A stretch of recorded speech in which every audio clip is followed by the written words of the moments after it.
The thoughts, views, and comments expressed by Sidebar, its guests, callers, and advisors are not necessarily those of the management, ownership, or production unit of ILS Verizon Media Group. Sidebar, a 103.5 The Beat podcast, is a production of ILTV Studios and may not be reproduced or represented, in part or in its entirety, without the express written consent of Verizon Media Group. Sidebar is the intellectual property of Verizon Media Group.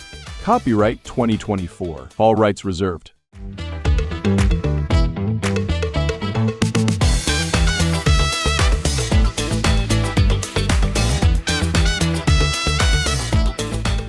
From the Sidebar 103 to Be podcast powered by ILTV, I'm Stephen Hanna, and I'm here today with Patrick. Patrick DeVoe of Sidebar fame. Fame. Sure. Why not? Isn't it good to be known by your name as opposed to like an imaginary made-up name? I mean, I guess, but if you have a pseudonym, it's technically still your name. No, not if your pseudonym is like Patrick. He is philosophic financial advisor. Like anyway, but you know, we all make mistakes. That reminds. This sounds like a slight. And you know what? I don't care. Here we go. So, Patrick, today, I promise you guys, this is an actual topic. We're going to get to it. And it is going to be a topic that offends at least half of the audience. Oh, wow. So I need you to go with me on the ride.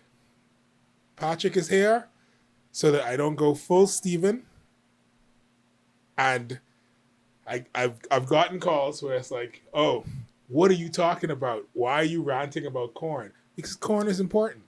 Now, and see, Patrick, he's known me for years. Patrick knew me since I was 11. So he understands. At some point, he's heard the corn conversation. He's probably heard it more than once. But that doesn't mean I understand. I've heard it. But corn is important. We're not talking about corn, though. No, we're not. We're talking about something much. Well, it's not more important, but it is, some would say, equally as important. Patrick, when did you learn what the ingredients of a Big Mac were? I want to say the ingredients, like the parts of it. 2 all-beef patties, special sauce, lettuce, cheese, pickles, onions on a sesame seed bun. And the fact that I'm able to riddle that off without referencing anything. I feel like I was born with this knowledge. Because it feels like an ever-present thing that you just know. I have never needed a radio commercial to tell me what items McDonald's sells.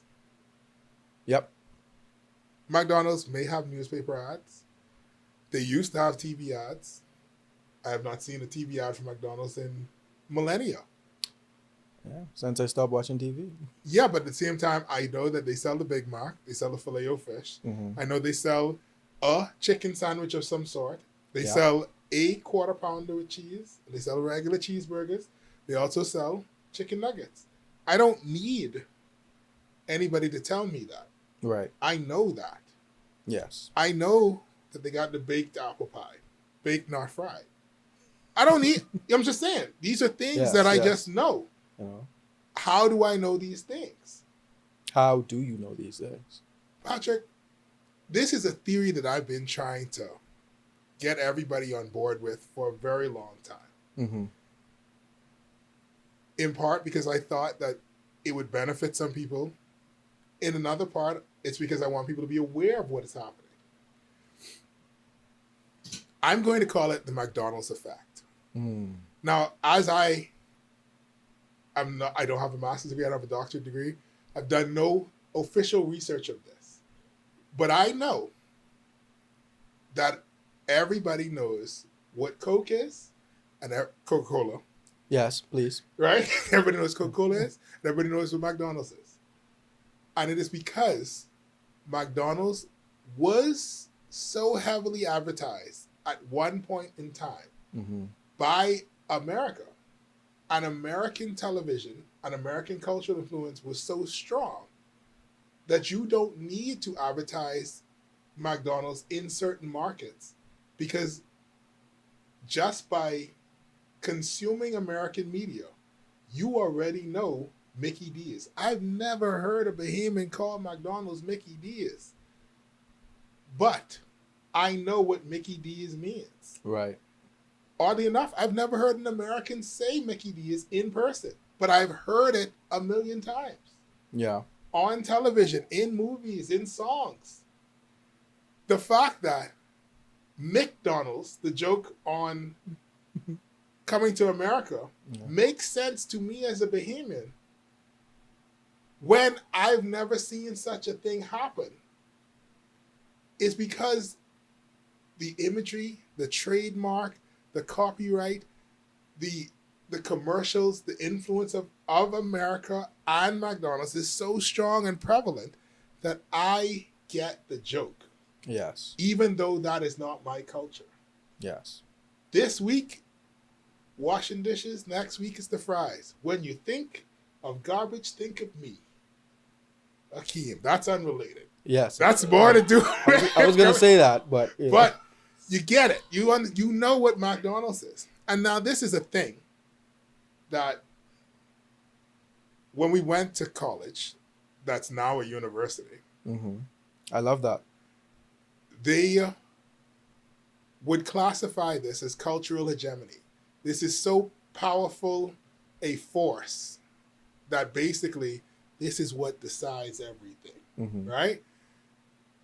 The French, being aware of this, and then we're gonna this is a little bit of a sidebar. We're taking a little detour, right? Roll credits. No, that Ed is a detour, right? But we are talking about film. So before there was the talkies, right? Before they added sound to film, everything was silent. Yes. Now the benefit of a silent film is it don't matter what language you speak. You speak French, you understand Mr. Bean. Rowan Atkinson is British, but he don't talk. It's a silent film. You speak Spanish, it don't matter. Rowan Atkinson is still funny because it's Mr. Bean. Mr. Bean is silent. So imagine in the time of silent film, the French are making movies. They could send it to America. They could send it to England. They could send it to Australia. It don't matter. Right. Wherever it is, it's going to make... You Spanish? Send a movie everywhere because it's silent. Now when we get the introduction of talkies, we get a fracture of the markets you could send to. Because now this person is speaking Spanish and I don't speak Spanish. So there's a disconnect. I got to read subtitles and maybe I don't read too good. I can't read that fast. Right? This person speaking French. I don't read too fast. However, the American movie industry is so big and so massive that even though they speak in English, and English being the nefarious language it is, attached to many a nefarious country, right? English everywhere. I went to Germany. Didn't learn a lick of German. The only German I know is Guten Morgen and Danken and Schokoladen. I know how to say thank you for chocolate cake and that's it. I never learned nothing else. I didn't know the word for water. But I didn't need to. You know why? Because English is so pervasive that every German I meet know enough English. Except for the one that worked at McDonald's, ironically. Oh. That one was like, what are you saying? You couldn't just say Big Mac? No, because I wanted a large Coke. And they didn't understand what a large Coke was. And then a customer behind said it in German to him. And he's like, that is the large Coke. And I was like, this is the large Coke? You're not in America. We're not in the Bahamas. Like, sir, I would have to wait 10 years to go to the gas station to be insulted and say, no, this is our large slush, you lying dog. But anyway, the French, I bring up this film thing because the French, realizing that Americans' movie infrastructure is so big and massive, and it is the greatest in the world, undeniable. The effect that America has culturally on the world because of their media empire. It don't matter if you only speak, if they only speak in English. French people are watching English movies. Spanish people watching English movies. Dutch people watching English movies. German people watching English movies. They know who Sylvester Stallone is. They know who this person is. Here's the problem. The French say, 1 second, sir. The French way of life is being undermined, not on purpose, but just by sheer exposure. And so they have written in their laws, we're taxing foreign movies this amount, and we're saving this money for the express purpose of French filmmakers making movies so that they are able to maintain the French culture and it does not become overly Americanized. They have a little note about the hegemony of English-speaking Western nations. We don't want y'all to change who we are as a French people. Right. We will watch American movies, we will enjoy American movies, but we still want to think butter is cool. We will watch American cartoons, we will sing along with American cartoons, but we still want women topless throwing loaves of bread at people. That's what I assume that the French culture is. I don't know. It was either that or I say something about Sierra Leone and Haiti. But the whole point is, right, they have that there. The Bahamas does not. And as a result, we all know the menu at McDonald's, without any additional advertisement. But I don't know the menu for Bamboo Shack. And I don't know the menu. I could guess. But when you say they had crack jerk chicken, I say, what? When that happened? A long time ago. But I don't know. Because there ain't no song. Ain't no good times, great taste. At Bamboo Shack. That don't exist. That's not as catchy. Bamboo Shack. I don't know. Anyway, whole point is that doesn't exist. Yeah. And you may say, well, Stephen, this is a very long rant about food. It is. It's not. This conversation is about immigration. The McDonald's effect, as I would like it to be coined, is that there are things that are happening in international arenas and markets at such a constant pace that culturally it impacts the way and thinking of people. And we take it on and we say, oh, this is how things are, whether or not it is true within our particular context. We understand everywhere that there is a McDonald's. Those people also think that immigration is a problem. But why and how? And I think it is because we've been indoctrinated to think so. And that's what I'd like to discuss today. But we're going to take a quick break because the producer has told me not but 5 minutes ago to wrap it up. Yep. But I was about to talk about nuggets. You are watching and listening to Sidebar 103 The Beat Podcast, powered by ILTV. I'm Stephen Hanna. We're going to take a quick break, and we'll be right back. Powered by ILTV. I'm Stephen Hanna. We'll be right back.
Play for fun, not for funds.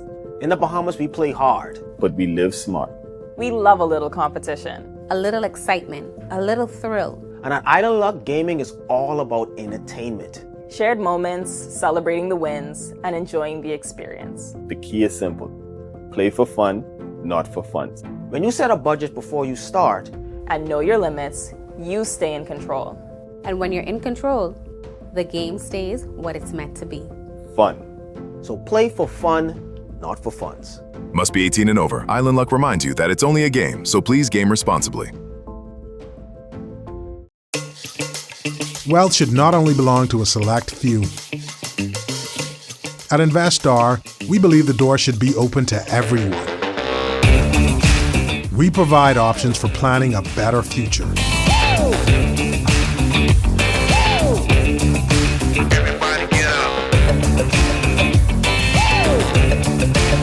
Our investment funds are designed to assist you in reaching your long-term financial goals.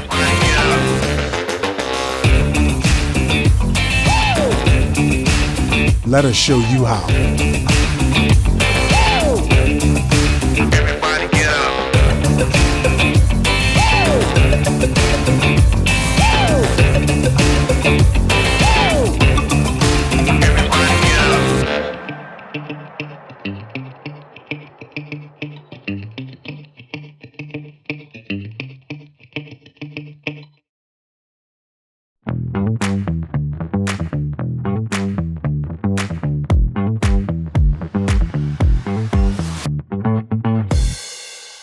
Back to Sidebar, 103 to Beat podcast, powered by ILTV. I'm Stephen Hanna, here today with Patrick. We're talking about immigration. Are we? Or migration. Because it's less immigration and it's more migration. What does that have to do with McDonald's? No, that was the segue into seeing. So I think that. Because I'm trying to tie it all in. So the tie-in is that because our big brother to the north has a particular view on migration and immigration, we've adopted this despite our own personal history. Right. Right? And it's not just us. It's everywhere in the world where it seems to me that every country in the world presently, immigration is a top political issue, agenda point, which makes it like if everybody's concerned about immigration, then just stop moving. Like if all of us have the same problem, like that's a logical fallacy, I'm sure, in my head, where I'm like, why does everybody have if everybody's saying foreigners coming to my country, that means at some point your own people must be a foreigner. Because if everyone's complaining, then if everybody just stopped, but everybody isn't stopping. So it must be more complicated than that. But this has become a talking point. All right? And understandably, America is the decider of the world. Right. They are a large and powerful nation. We are so close to them. If they say weed is illegal, weed is illegal. If they say weed is legal. So in terms of immigration, so what you're saying is that you think that I think that our perspective of it changes alongside theirs. And this is a recent change. Recent is relative because yeah, I mean, I don't mean like yesterday. It's definitely, but in the past 100 years, definitely. Right? Well, I would go less than that. Right, even if you go less than that. So the idea of the passport, the modern passport, as we know it, I mean, clearly there's always been documents that say you're allowed to travel from this city to that city. But the idea of the modern passport apparently comes about during the League of Nations. So this is after World War I, before World War II, 1920s, right? We had this big thing. We need to know who is who. All right, and who is allowed to go where because this person's friendly and this person's not. From that point to now, our idea of migration, our idea of immigration, has been changing rapidly. And I don't know if it's necessarily built off of even legitimate arguments that we personally have, in so much as I've heard this before. This is an argument from that another country is made about their condition, but I don't know if it's our condition. And so part of the issue for me is that you have countries, and this is a particular issue with not developing nations, but quote unquote developed countries, right? Right. Quote unquote first world nations, which just means capitalist countries. All right? They have a decreasing population. They have an ever-aging population. If you do not have a working population that is larger than the people who are retired, then the people who are supposed to retire can't retire. Because somebody has to do the labor. Right? Somebody has to be doing work for money to be made. The social security systems, whether it is social security in America or whether it's national insurance in the Bahamas, they take money out of your pay, and that's where pensions come from. The pensions that are being paid out now are coming from our work. The pensions that were paid out to our grandparents are coming out of our parents' work. If each generation has less and less children, because we go from having 13 to 10 children to 5 to 3 children to now 2 to 1 child, and then some people like, well, I can't afford to have no children. We're getting to a point where who is doing the work? If no one's doing labor to produce value and capital, we have nothing to put into, one, revenue for infrastructure, but also nothing to put into pensions, healthcare, all these different things that we need. Right. This is a legitimate concern. Some countries have realized this and say, well, we need to have laxer ideas about migration. We still have laws and rules about it. We still say, because America, they want everybody who have an Olympic medal. You win a Grammy, that means you're the best of the best. We want you to come here. You got, what you have? You're a Nobel laureate? We want you here. You got this? We want you here. You're the best scientist in it. We want you here. And when you say we, I mean America. No, I know you mean America. Yeah. But you don't mean Americans. No, I mean the governing people. Right. Right. But because, and this is where you see this thing, this is my issue with it, all right? You don't have to sell people on immigration. That's the McDonald's thing. Right. You know what a Big Mac is. When you're ready for a Big Mac, you know where to go. It's 3 locations. Find the one closest to you. Oaksfield, downtown, Palmdale. You know what a Big Mac is. So as a politician, I need to be the good guy. What is a problem that I can say I'm going to tackle with all my heart? If you say we're going to tackle unemployment, how? You're going to say we're going to tackle education. Well, that's a failing. You can't do that, right? If you say we're going to tackle low-paying jobs, people need to pay people a fair wage. That's not going to happen. The business owners will burn this country down before they let you do that, right? They're going to try. They're going to try. Yeah. I think that one is doable. No. Everything is doable, Patrick. No, I mean, when I say doable, the bravery it requires to do it is a different topic. I think there are people brave enough. Right. And there probably are people, courageous. We should say courageous. Yes. For safety. Courageous. Courageous, but brave enough, right? You say, okay, well, what else are problems that Bahamians experience that we can say with our full chest without being worried about it? You can't say land, because if you say land, the people who own swaths of land and they ain't doing nothing with it, waiting for a millionaire to fly down and give them $5 million for a piece of property that somebody Grammy sold them for $30,000. Exactly. If that, 1,200. 5,000, because it was the 70s, right? So you look at all these different things, and you don't want to offend this person, you don't want to offend that person. But who is the person that you could say anything about because they can't vote? Foreigners can't vote. I don't care about no foreigner. So now I can turn around and I can look directly in the camera and say, you know the problem? The problem is them darn German Polynesians. They dirty They German are a Polynesian problem. ways. They doing all this stuff, and and so if you say the nasty German Polynesians is the reason why your children can't get education. The German Polynesians all up in the hospital. I talked to one nurse one time in the whatever time. My cousin say the nurse that they know, nobody know the name of the nurse, say she count on the maternity ward, and it was 5 Bahamian babies and 10 German Polynesian babies. And they come out crying. You couldn't understand it because they talk in German Polynesian.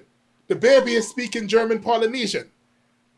And now you got people whipped up in this fever. Oh, the reason why the hospital is so slow isn't because it is severely underfunded, because rich people don't pay real property tax. The reason why it is severely underfunded is because rich people have found a loophole and they say, yeah, we'll pay VAT. And so they paying 10 cents on the same bread that you paying 10 cents on.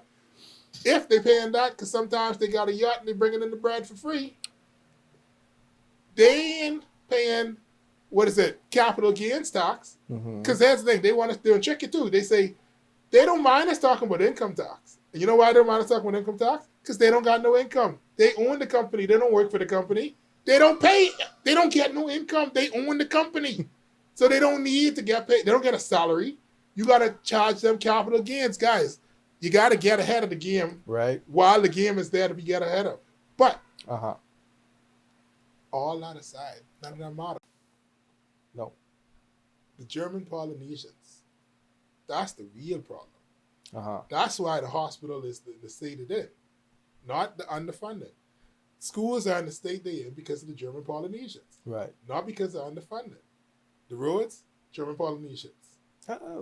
No. You go to the passport office, everybody speaking German Polynesian. I don't understand nobody. Well, you have to. And so now, this argument is an easy argument to sell because they're seeing the first time they hear it. Right. You know where to go for a Big Mac. It's 3 locations. You've heard, you ain't even know when you have at the Big Mac. But you've heard before, they taking our jobs. It's so cliche that South Park, they took our jobs. They're coming to take our jobs. We've heard this argument before. Does it apply to us directly? Is there no means for us to find a fair and balanced way to make this happen? I ain't even discussing the fact that during I can't remember if it was this administration or the previous administration, when persons are like cracking down on immigration, and the construction people say, well, if you do that, construction can happen. Because we rely heavily on the labor of migrant workers. But I want to play devil's advocate. By all means, that's why you're here. It's like, in a sense, I feel like, now you're talking about McDonald's. No, this is not about McDonald's. No, I'm saying you you brought it up. I want to say I love McDonald's, and I support McDonald's in all their endeavors. Yes, it's McDonald's not about has McDonald's the rights to exist as a restaurant. It's about it being the concept a of recognizable brand American and sign. franchise, Right? And with that being said, so when I said you bring them up, I feel like they're a placeholder for American influence. Yes. And I wanna say that, in a sense, don't you think that we did it first? Because again, I hear you, and I do agree that in today's political climate, yes, we are sort of taking on a lot of those talking points, right? We're sort of hearing the banter from across the seas and adapting it to our own situations. And the British are doing it too. But growing up here, I feel like I've heard that argument.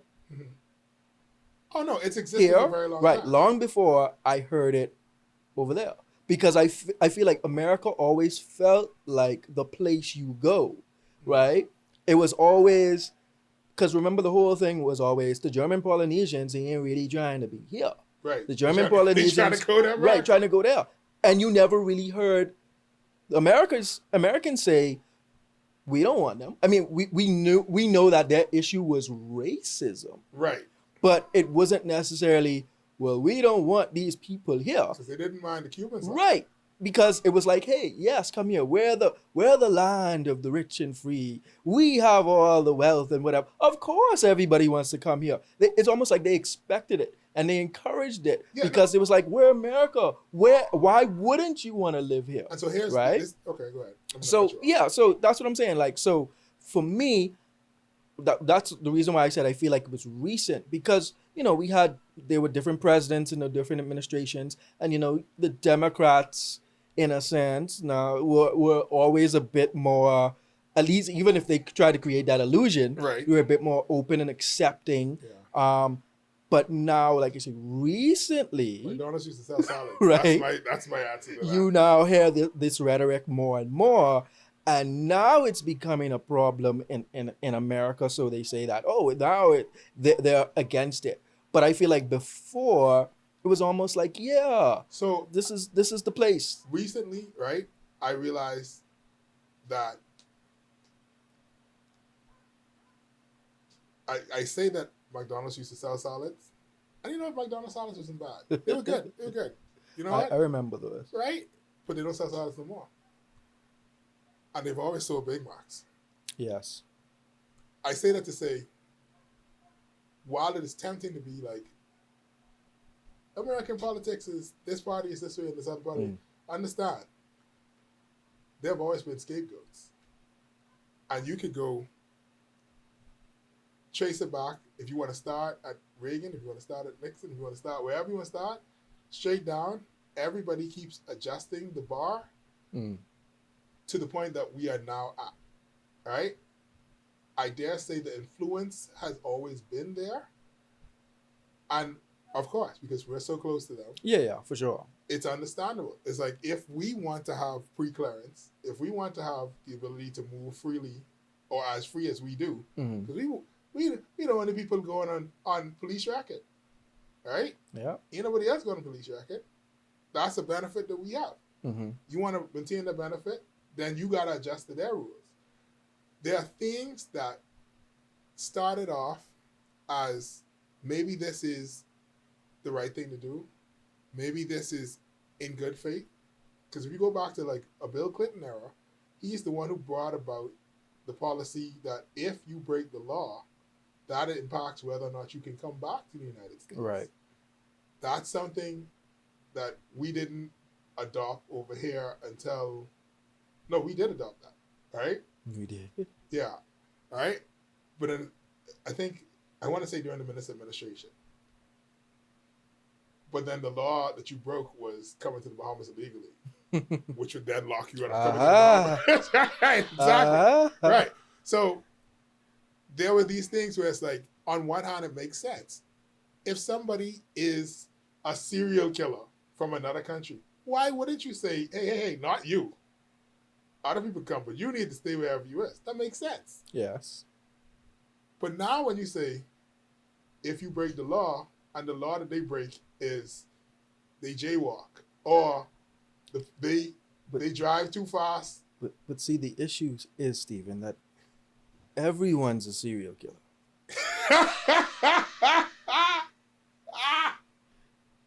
So that is, so what we're going to take a break.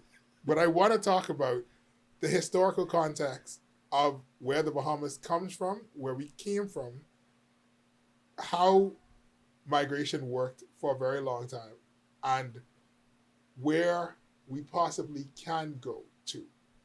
Because we have limited options, because we exist in this world. Yes.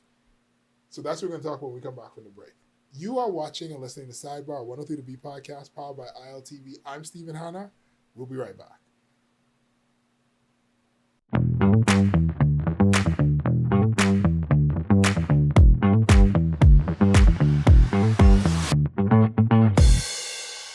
Play for fun, not for funds. In the Bahamas, we play hard. But we live smart.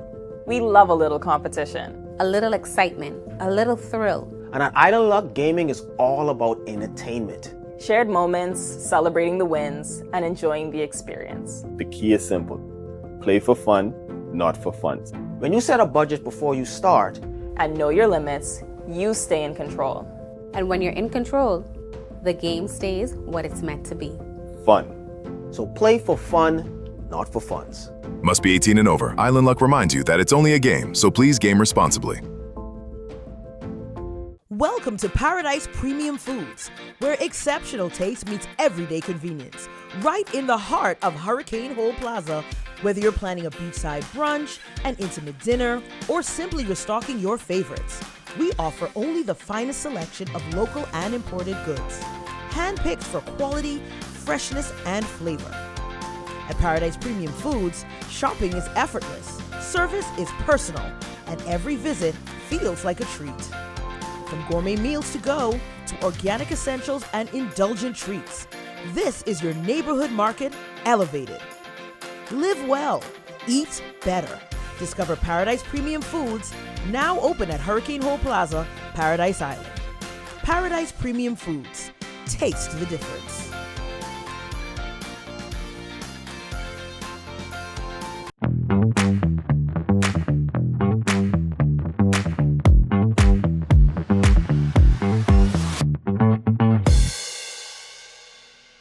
Welcome back to Sidebar, 103 to Be podcast, powered by ILTV. I'm Stephen Hanna, here today with Patrick DeVoe. Of Sidebar fame. What? Yeah. This is serious, man. This is very serious. Today we're actually talking about immigration. But I'm approaching immigration from the standpoint of, I think that we need to be aware. And this isn't a judgment, a moral judgment on it. This isn't to say left or right. This is a situation of saying we need to be aware of how much of these are talking points that apply directly to one country that may not be able to copy and paste in ours. Right? It'd be no different than saying, oh, women make 75 cents to the dollar that every man makes. Based on what statistics? That's an American statistic. Mm-hmm. It does not necessarily, you can't copy and paste it for the Bahamas. Right. I've been making less than women all my life. I know this for a fact. I got to work 2 jobs to make what women been making on one job. Don't stir that pot. I'm just saying. It's not something that you can copy and paste. You get beat up. By who? Right? The women. By the rich women? Yeah. The whole point is, right? Don't let that secret out. You can't copy and paste things. You have to look at what is happening within yourself. Now, you may look at other countries and say, what they have is something that we can adapt. But you have to look at where you are presently. Mm-hmm. What is it that you need? And I can make, Patrick, there are many arguments to be made for why migration to the Bahamas is more a positive than a negative. Okay. Right? I'm not saying fling the gates open and let anybody come in willy-nilly. Of course not. Right? But there should be a means of which persons can. Mm-hmm. And I think that exists, right? Yeah, to some extent, yes. Yeah, that right. exists. I'm saying, but it's happening. It is happening. It's The happening. issue is not that it's not happening. The issue is that we have adopted a culture where you can just say immigration. Yeah. And people get whipped up. But see, I think the issue is that I'm more concerned with the culture than the policies. Right. And because people get so whipped up, it then becomes hyperbolic. And then they're like, okay, well, because then the ones that are against the German Polynesians, right? Yes. I feel they get defensive. If I hear somebody say these darn dirty German politicians, they get defensive, and the people point fingers at them and say, "Oh, well, you're racist, you're prejudiced, you're discriminating." And then they say, "Oh, no, well, I don't care. Move them, the other side too. I don't care, but the Chinese and the white people and the this and the that, the Jamaicans, all of them could go, right?" And then that's where it's like, wait, hold on. Not everybody needs to go. No, but I don't think even the German. I don't think all the German Polynesians need to go. But that's what I'm saying. No, everybody doesn't need to go because, Right. like you mentioned, there are benefits to people migrating to your Bahamas, country right. for work, for industries, for other reasons. Like they're not just coming here because they're like, oh, the Bahamas. I'm just I dare say, gonna take your Patrick, jobs. Ooh. Like Patrick, there are people here for actual legit reasons, right? Mhm. So it's like I think what happens is people get confused and they're like, we don't want anybody out other than Bahamians in the Right. Bahamas. And it's like that doesn't exist anywhere in the world. Right? I know that. Right? You know that. But here's the thing. I can only argue for the Bahamas. It is not my job or responsibility to argue for what Italy is doing. It is not my job or responsibility to argue for what Britain's doing. It is my job to argue, hey, Bahamian people, the culture and the demands that you make is the only thing that the government has to measure whether or not they're going in the right direction. So if you say we don't want no immigrants, then the government has to, at the very least, pretend that that's what they do it. They have to be seen to be doing that. Right. And that does not benefit our country. And I was going to say, you're talking about economics, you're talking about work, you're talking about these things that make sense. But Patrick, I dare say for the sole the sole purpose of existence, right? Patrick, people who from Auckland's, who related to their own selves twice. Oh wow. It's their own cousin. It's only so long we can do it, Patrick. The Bahamas was only so big, and it's only so much. We ain't never hit 1 million. If you ain't never hit 1 million, and you have a culture of sweethearting, where not only your daddy ain't tell you all the children he father, and his daddy ain't tell him all the children he father, and daddy ain't tell him all the children he father, we already have the possibility of bucking existing cousins. But then when your daddy dead, your mommy shame and don't want to tell you, oh, Sister Lou down the road. Now, if you're hitting on something that I don't even think we don't even have time to talk about. Oh, we don't, but I'm saying that's a whole other issue. I think that in itself is a reason enough. Yeah, there's a reason for some, I feel, issues. We need migration. Yeah. But for that, if nothing, Patrick, the reason why, when you look at the countries, when you look at like cancer statistics and cancer research, right? There's a group of countries that they say, hey, if you're from any of these ones, you may have a larger percentage chance of contracting prostate cancer, breast cancer, cancer in general. And the reason is because these are closed off communities where we doubling up. We tend to think if you marry a cousin, you could be born with 3 eyes. Sometimes you're born looking normal. And then you get breast cancer because you realize that your fourth cousin and your second cousin was also your grandparents. Don't try to do the math, Patrick. Just know it has happened. Okay. Right? So the whole point is, so we doubling up on these genes. And genes that would otherwise be dormant, you getting it 3 and 4 times over and over and over. And so I'm following you, right? And so, but I'm saying, like, even with something like that, there's so many reasons why migration is a net positive for us, right? In a small community like the Bahamas. But these things aren't taken into account necessarily when we've already been attuned to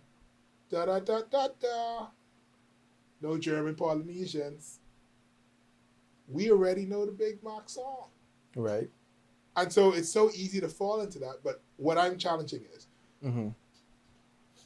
we ain't even got to look back that far. 1942, the contract. All right? Bahamians, able to, the then governor goes to America, say, hey man, y'all having a war. So the man who would ordinarily pick oranges in South Florida, they ain't there. They are fighting the Germans. How'd you like some of the Negroes inside our colony back over there come over on the boat, go to South Florida, pick some oranges. They say, cool. That sounds like a great deal. They could come, then they could leave. This is part of the reason why we end up with, because there is no real hard border between the Bahamas and Florida. Right. We have coast guards to prevent too much movement, but there ain't no real border. Sidney Poitier was born on a boat. As a result, he from Cat Island, but also have American citizenship. Well, he dead now, but he had American citizenship because his mommy had him on a boat. And what's the Why on do you a say boat? a boat like that? Right? That's how you have to say it. You can't say boat. On a boat, right? And so, American citizenship. So he goes to New York, joins the army, is a part of this acting troupe, blah, blah, blah, blah, blah, boom. Academy Award winner. Right. Tony McKay, more popular in America than he ever was while he was alive in the Bahamas. Nina Simone used to cover his songs. Yep. He know Paul McCartney personally. He's able to go to New York because the rules in the 1930s were different from the rules by the 1980s, were different by the rules by the 1990s, were definitely different than the rules now. You will never get another Sidney Poitier because it ain't that easy to have a baby on a boat and claim American citizenship. Right. You ain't gonna get a random dreadlock dude saying, I just want to move to the village and sing music. No, Gary, you're black hip back home. We didn't know where you come from. Bahamians have been able to take advantage of this. And simultaneously, in the 1940s, what you get is the Bahamian man leave the Bahamas. They go to South Florida on the contract, send money home. That's why the song, got a letter from Miami, and that letter was $1. Now, watermelon is spoiled on the vine because there's still work to be done back in the Bahamas. Right.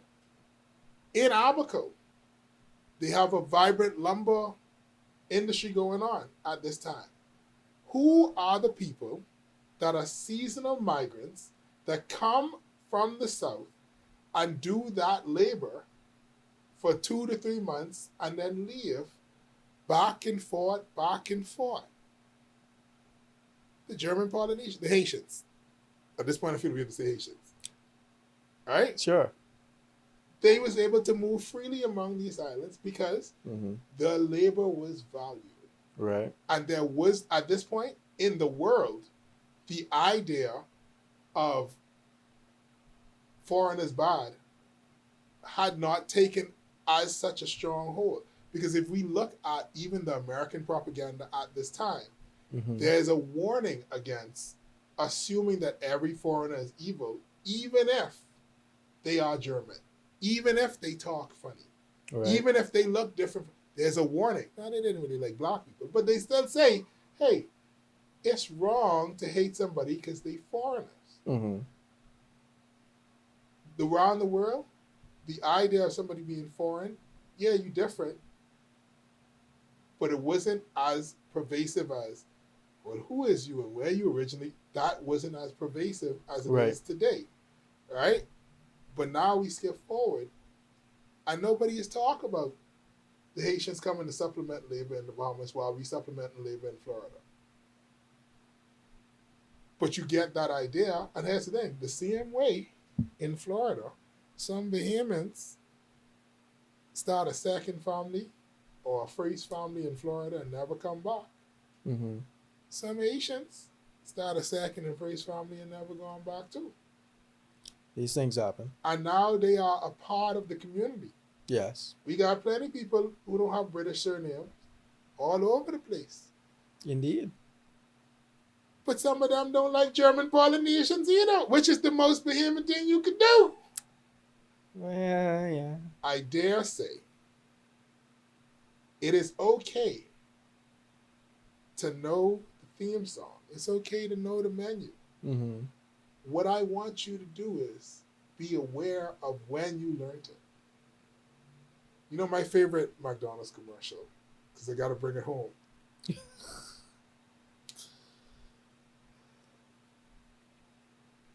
She was my first love, and no one could ever take her place. Good times, great taste, that was our place. That video came out when we was 3. I remember watching that in grade 1 and 2. Little boy, Yeah. I'm moving. She took it hard, so I took it to her favorite spot. That was influential in my brain. Cinema. You have to be aware of when you learned what you learned. Mm-hmm. And that's the only way you can interrogate it. I'm not suggesting for you to think left or right, up or down. But you must think within the context of what is happening within your country and what is best for your country. I can't talk for other people's country. They are free to do whatever they want to do. But here, we got to do what's making sense over here. And that's my only thought. That's my only thought. I hope it makes sense. It did. And once again, I want to say, McDonald's has the right to exist. And yeah. I condemn the actions of Hamas. I don't know. Just say it. I love McDonald's. You do? I love McDonald's. Hey. Love is a strong word, though. No. I appreciate the fact that they have a double filet fish sandwich. And I feel like this is important. Are you saying no? You don't appreciate it? She's a hater. She don't like McDonald's. I love McDonald's. McDonald's is great. Right? And I have very special core memories tied to McDonald's. My grandmother used to take me to McDonald's downtown when they still had the upstairs. Remember that? Yes. Yeah. Right? I remember. I mean, they had the upstairs. I mean, when they had still very recently. Oh, I haven't been. Yeah. I don't go upstairs. I was like, remember? You're right. Like, no, but it used to. We were there. kids. When we were kids, they had a little dining room upstairs. I never went there when I was a kid. Okay. Well, and that's because it was a special time. We was poor. But then I remember the little booklets. Yeah. Right? They don't have booklets anymore. Now it's a scratch. And I can tell you that I know McDonald's. So I just want to say that for people at McDonald's HQ. Okay. This is not a slight against McDonald's. No. Me and Patrick support McDonald's. Yes. With that said, it'd also be great if I knew that Bamboo Shack had crack jerk chicken. Anybody who's tuning in right now is like, what the devil is this show about? Right, and I think that's a you problem. Because I think everybody that goes to Bamboo knows that Bamboo had jerk. Yeah, but you know what? Sure. And maybe I need to do what I'm saying. I need to figure out the culture. Yes. So that's like be up. I mean, they do update their menu quite often, though. I will give them that. So at any given moment, you probably don't know all the items that are on Bamboo Shack's menu, but the core stuff is still, they're gonna have the Thai snack, the cow snack, the cracked chicken. Those are staples. They're gonna be there all the time. But they might have some bomb salad or something, whatever that Which is. I don't understand. Yeah. So. I mean, but anyway. Which we love Babu too, I guess. They don't advertise there. I mean, neither does McDonald's. But anyway, God is good. Patrick, do you have anything that you want to leave the people with? No, not really. I mean, the immigration that's a vast topic, and you made some good points about why people need to sort of come out of their bubble and contextualize what's happening within the country and realize that it's not just the negative things that you kind of focus on why these things are happening and who it really affects, and if we had more time, again, there's an issue of if everybody was doing great, then nobody would be too worried about who else is trying to come in and get a piece of the pie. But when the pie isn't big enough for the people who here already. But you know the reason why. We know, but I'm saying, the reason why. You need a boogeyman, right? Right. So and that's the problem. Yeah. But anyway, that's a different discussion for a different day. Thank you so much for watching and listening to Sidebar. a 103 The Beat podcast powered by ILTV of Steve and Hanna, True God Still.